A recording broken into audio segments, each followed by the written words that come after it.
This time around, on the Weekender, as we go on another journey, we are joined by, former Walla Walla girl, Marlee Barber. How are you? I'm very well, thank you. That's good. Now, you don't get back to town too often, so thank you so much for allowing us another 40 minutes or so of your time while you are in town. Let's go through your heritage, and essentially we'll get to it, but you're a stunt woman at the moment. But let's talk about Albury-Wodonga. You grew up here. Yeah, I did. So, as you said, I grew up in Walla Walla, and my family have owned a farm there for about 110 years. So Dad's a third-generation farmer. I went to Walla Walla Public, and then in about year 4, my gymnastics training was getting a little too full-on for the commute. So we all moved in to Albury, and I attended Holy Spirit till year 6, and then off to Albury High until year 9, when then Mum and I journeyed to Sydney for diving and to pursue diving as a sport. Which is something a little bit different because we haven't got a massive 10-metre platform or anything in Albury-Wodonga to me. That was a big reason for the move. So Albury at the time had a 1 metre and a 3 metre board out at Lavington, and I had started competing platform. I loved platform. We didn't have the opportunity to train during winter, so to be able to get access to elite facilities and elite coaches and training all year round, the move was essential. And that's something you're still involved with today, the diving side of things. It is, yes. Stunt work is a freelance lifestyle, and so in the downtimes, I coach at a all-girls school in Sydney, and I really love that job, so it makes it very easy. So was it the jumping from a 10-metre platform that naturally lent you to want to jump off buildings and things as a stunt woman in movies and all the rest? How do those two worlds combine? It did combine in a very, very funny way. So I'd only been in Sydney maybe 6 months and maybe a year, I'm not sure, but my diving coach got a phone call from a stunt coordinator, and that stunt coordinator said, we're looking for 2 girls who are able to dive off the 10-metre platform. So I was training that at the time. One needs to be blonde, one needs to be brunette, they need to be around about this height, and I just happened to fit all 3 of those requirements, and at the same time was like, yes, I want to do this. So the job was to do a dive off it was a 13-metre balcony into the Sydney Harbour. So it's from a hotel balcony. And I was just so keen to do it. Like, I thought that was really cool. And the funny thing is, the other girl who got offered the job, she was not keen at all to do it. Froze up a bit, did she? Well, she just said no, and I did the job with another stunt woman at the time. So my first ever stunt was at 15 years old as a diving specialist. Okay. And so you're diving, you continued that. How did you go? How far did you take that competitive side? Best achievement, and the one that I'm most proud of, was I won the 17 to 19 years girls platform championship at the Australian All Schools Championships. I was repeating the same word a lot there. Yeah. But so that was definitely a highlight for me. Also won a number of state titles in age and elite junior championships, and attended both age and elite junior national championships. And in general, you're a fairly athletic person anyway. Before we started this conversation, my wife used to coach you in under-12s hockey or something. Yeah. What other sports are sort of... Well, I started with gymnastics. Yeah. Prior to gymnastics, actually, growing up in Walla, we all played tennis. That was we all swam, did little athletics. My brother played hockey, so that's how I got into hockey. But I always wanted to do gymnastics and would beg Mum to let me do gymnastics. It wasn't until a trip when we went to America and I visited my cousin's gym and I played around and loved it that she signed me up when we came back to Albury. She always told me, though, that I had to do a team sport because she didn't want me to be a little brat who only did individual sports. So I ended up playing hockey right through to 15. That's such a valid point, because if you do potentially do the solo thing, you miss out on the whole benefit of building of a team sort of environment, don't you? Let's get to the serious side of the stunt work. Some of the highlights. When would we have maybe seen you but not noticed that we've seen you? What are some of the commercials, movies, and what are some of the things that you've worked on? Probably the coolest person or the biggest name that I've ever doubled for is Hilary Swank. So she's a 2-time Oscar-winning actress, and she recently came to Adelaide to film a Netflix movie called I Am Mother. So it's a sci-fi film, and there was a scene where she fights mother who is a robot. So I did that scene fighting the robot, which was really cool. It's a completely different world, fighting this character that they then have to put in post all the CGI. Yeah. So you're fighting thin air, really, no, for those you're scenes, fighting, or is there you're someone fighting there? the actual robot, which they were using for all of the acting scenes, and then they had the stunt robot, which looks exactly the same, but it's made out of foam and it's got all these little dots over it, so that later in post they can make that stunt robot the actual robot. How fascinating. Yeah. And is the fighting side, is that, diving, you jump naturally from a high platform or a balcony into the Sydney Harbour? The fighting, are you martial arts qualified or something as well? Training it. So a lot of people come into the stunt world with one background or like one really good strength. So mine personally was from that gymnastics and diving world.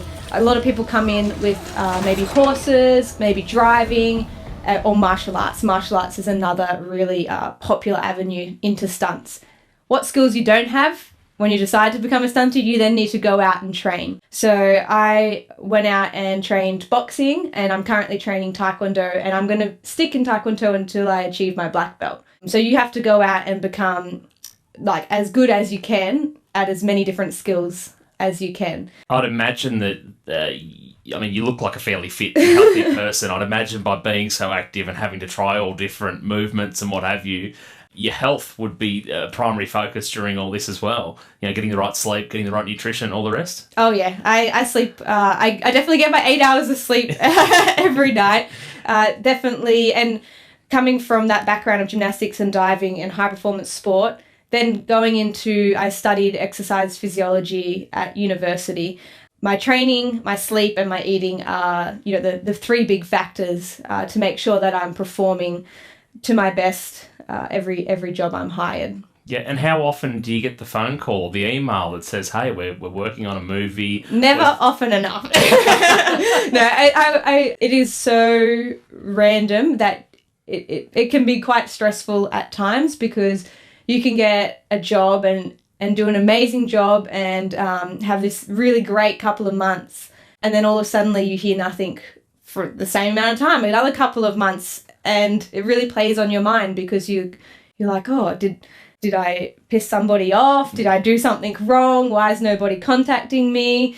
What's happening? Is there any other work around? But I think the more I do the job, the more I realise, like, when it's the right job for you, you'll get the call and everything will happen for you. If there's nothing around, then you've just got to use that time to keep upskilling and be ready for the next job. It's a constant being ready for what's coming. Is it a fairly competitive sort of industry when you try to, learn the skill, cut your teeth, better yourself? Are you forever networking? Are there other people that can potentially get the job instead of you at any given time? And the people who get the job instead of you are your mates that you're training with every day. So it can be, it can be very bittersweet at times, because you're obviously super happy that they've gotten a job, but you might know that you will also put up for the same job and have missed out.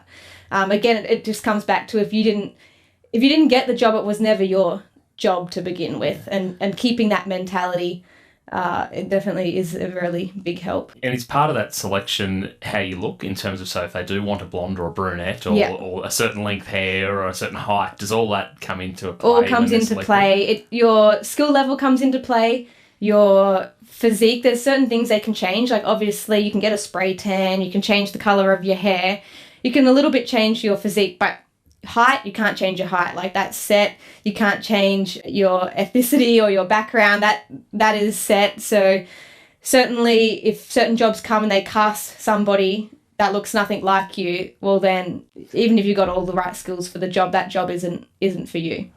So what do you do with your spare time, Marlee? Train. I spent a lot of time training. I bet, probably from sun up to sundown. So yeah, a lot of time at the moment in the dojo doing Taekwondo.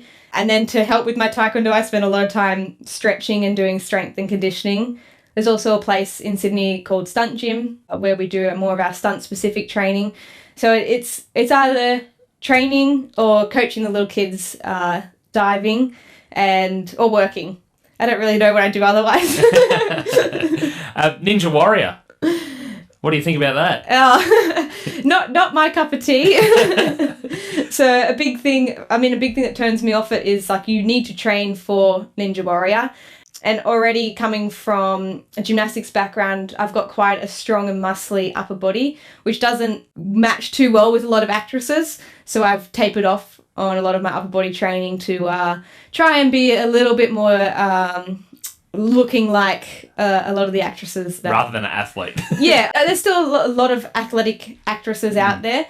If you see the Ninja Warrior athletes, it's just the same as rock climbers or any sport that is predominantly upper body. You just get that real big triangle figure, and it doesn't go too well with the work I'm trying to do. Staying fit, healthy, and also slim Flexible. and looking like an everyday person. What about your motivation? Like, I'd imagine you have to be extremely focused and motivated to achieve and to continue to want to drive to do what you do. What keeps you motivated? That's a good question, because I feel like from a very young age I've always been very motivated to train, or I just get up and do it. So as a gymnast, I remember Saturday mornings, I think we did 4 to 5 hour training sessions, and we started at about 7 a.m.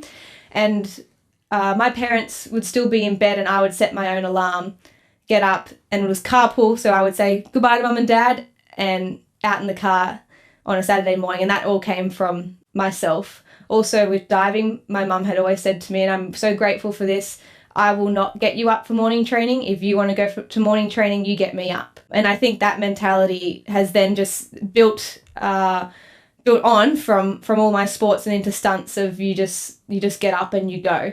And you're not going to be motivated every day to do it. But at the end of the day, to train is part of my job. So I, just like everyone else, get up and do my job. Thinking back to when you were first doing gymnastics, was the stunt thing ever a thought?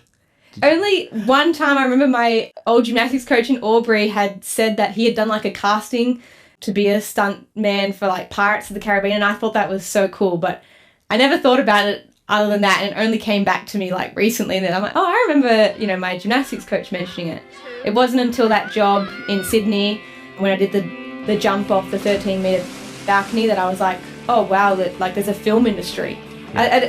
Being a film industry, I watch TV and I watch movies, but I never thought how they were ever made until that moment. What do you consider to be your biggest achievement in life so far? Oh god, that's a hard question.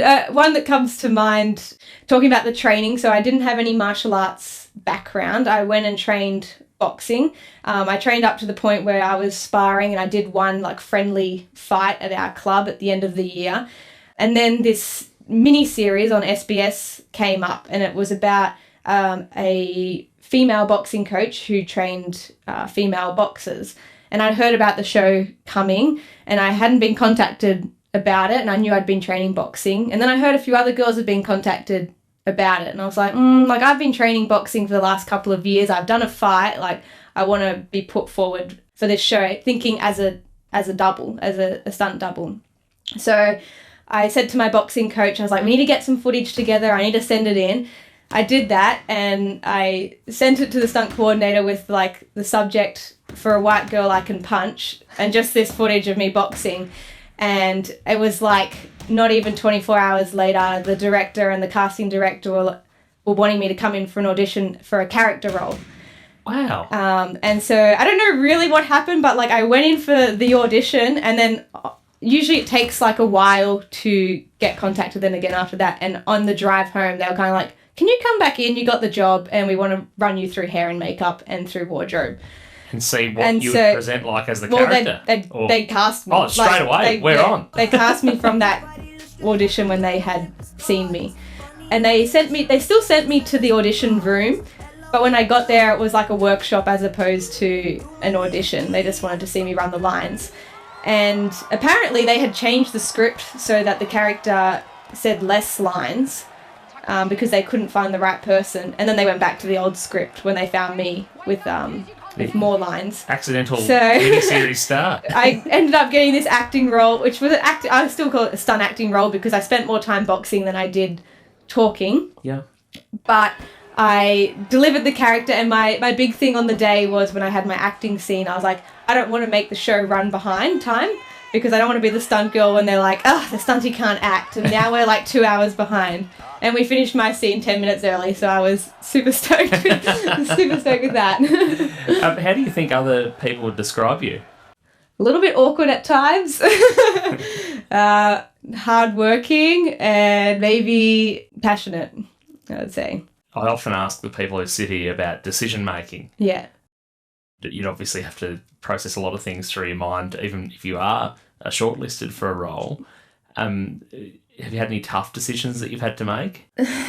There's been like one time, and it was kind of the one where I doubled Hilary Swank when I had 2 jobs going, and the one with doubling Hilary hadn't been confirmed, but another job wanted to confirm me there and then, but it would mean I'd miss out on the other job. But I really wanted to have that credit of doubling Hilary, and I stuck to my guns with that, and I'm really glad that I did. You did and that. I probably ended up having less days on camera, but it was a bigger job overall, and a really great credit for me. Well, yeah. I look like Hilary Swank. It's wonderful on the resume. And do you think that's the best decision you've ever made, was to stick to your guns on that? It was a very good decision. I don't know what's been my best decision, but I would not change it for the world. Like that in that moment was the right decision. Yeah. And I guess that's the thing. If you could change anything, is there any advice that you'd give a younger you, like knowing what you know now? Stress less. Oh, no. Yeah, I feel like throughout high school, especially that, HSC, going for your ATAR. Oh man, I spent way too much time stressing about my results and what I was going to get. And at the end of the day, like I got into the course I wanted to get into, and I went to Sydney Uni, and a lot of people strive to go there. I went there because it was the closest one to my house, but there were so many other options if I hadn't got in there of other fantastic unis around Sydney or early entry programs. And a lot of the time when I go to training for martial arts now, there's a lot of kids who are that 17 age bracket, and that's the thing I'm telling them is like, stay in sport and don't stress about your marks, because there's going to be a way into university, or there's going to be a way into the job that you want if you don't get it right now. And I think at this time of year, that's pretty good advice to throw out there too, as exams are taking place or people are waiting for results and all the rest. You wouldn't have ever imagined being a stunt person. Is it something you could do well beyond your current years? Is it something that takes a toll on your body and you have to retire from at any point in time? Or if you stay as fit and active and training and upskilling as you are, is it something that you can keep working on? Well, certainly people have very long careers, and people can then go into roles which are not as heavy performance based. So at the moment there's a lot of, for a long time there's a lot of stunt performers who then will go into either safety officer for the whole set, or stunt coordinator, so that's the person who will design and oversee the whole action, but they're getting other people in to perform the action, they're not performing it themselves. Then people can even go into second unit directing, and then some people's ultimate goal is directing if they come from that creative side. If you also play it smart, then I think you can have a nice long career, and take it as far as you want to. I mean, athletes do exactly the same thing. You got some who get injured early on and have shorter careers, and then you've got some who are still performing or getting PBs, well into their late 30s.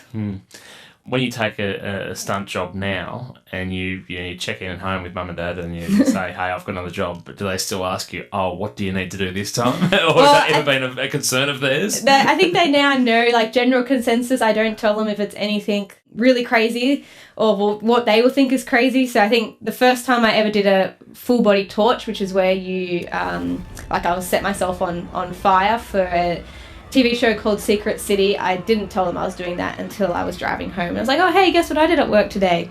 And then I think mum might have said, like, I knew you were going to be doing something, a little bit tougher because you hadn't talked to me for a few days or something. Yeah, I think she caught on. How do you go with life insurance and things like that? I'm guessing no one would want to touch a stunt person. Well, it's, always work as an employee, so make sure that the production is hiring you as an employee and not a contractor. Very good advice.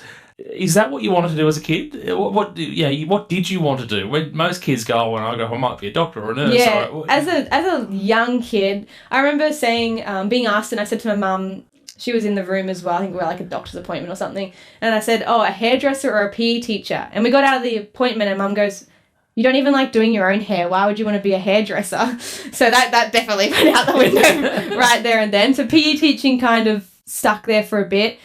Then I loved the coaching side when I was doing sport myself, and I loved the strength and conditioning element. So I kind of ended up in exercise physiology and studied that at uni. At the start of uni, I thought, once I finished my degree, that's it, moving back to the country, becoming an exercise physiologist. My stunt career kind of took off during uni, and when I finished uni, I went, oh, I think that plan's out the window now, and I'm going to stay in Sydney and be a stunt performer. I always feel like exercise physiology and being an EP in the country is something I could come back to later, where a stunt performer, you don't want to be coming back to that later. You want to be doing that in your, athletic prime and physical prime. Yeah. And so that will be a plan one day, perhaps to come back and call Albury-Wodonga or somewhere regionally home? Or? Yeah, well, it will also depend on my partner. Yeah. He's in the military, so we'll, it's not as straightforward of where we get to choose to live. Yeah. But being either a gymnastics coach, a diving coach, or an EP in a country town and building a program, especially working with children, is always something that sits in the back of my mind. I'd like to do post stunts. Yeah. Are you working your hobby at the moment? Is it like a hobby or something that you're just really passionate about, and you sort of pinch yourself to think that you get paid to do these things? I think it's definitely, like, I love it, but it's a tough industry, and it's not a hobby because you spend a lot of money upskilling yourself that you want to be making the money back and more, especially on all the equipment that I have to buy, like all my stunt pads and harnesses, and then the number of gym memberships I have per week to pay it. Yeah, it's no longer a hobby, it's a business. If given the chance, would you change anything from along your journey so far in life? I'm pretty happy, like I said, just stressing less in those earlier years, I think, and paying more attention at university. Sometimes I feel like I just made sure I got good marks and and got the degree. Now I look back, I'm like, I wish I had paid more attention and actually absorbed all of that information. But there were buildings to jump off and all sorts of distractions, Yeah. So people will forgive you. So you've stunt doubled for other people, and if there was a movie about your life so far, who would you like to play you in the movie? Can I play myself? No, good answer. Sensible answer. A bit like Tom Cruise doing his own stunts. Never thought about who. Maybe I do like Emma Stone, so Emma Stone can play me. There's the answer.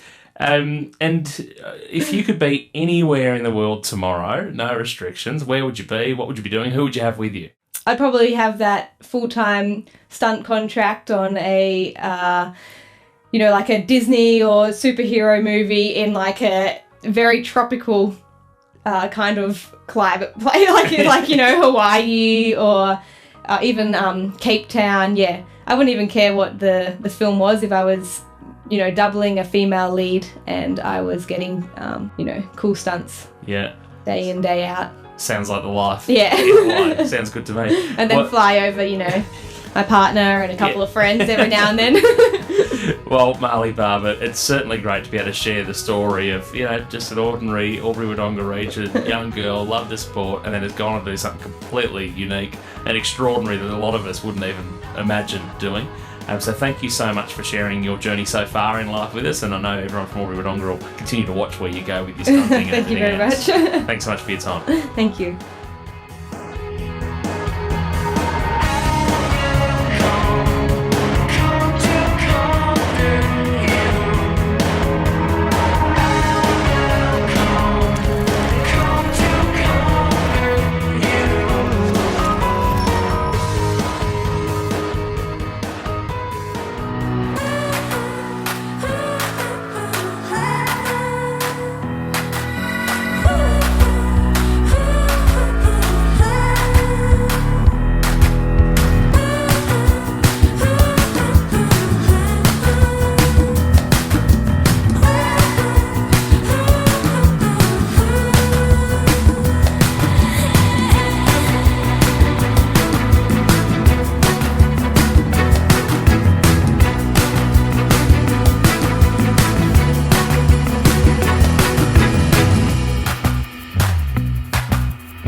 Scott, I want to fight.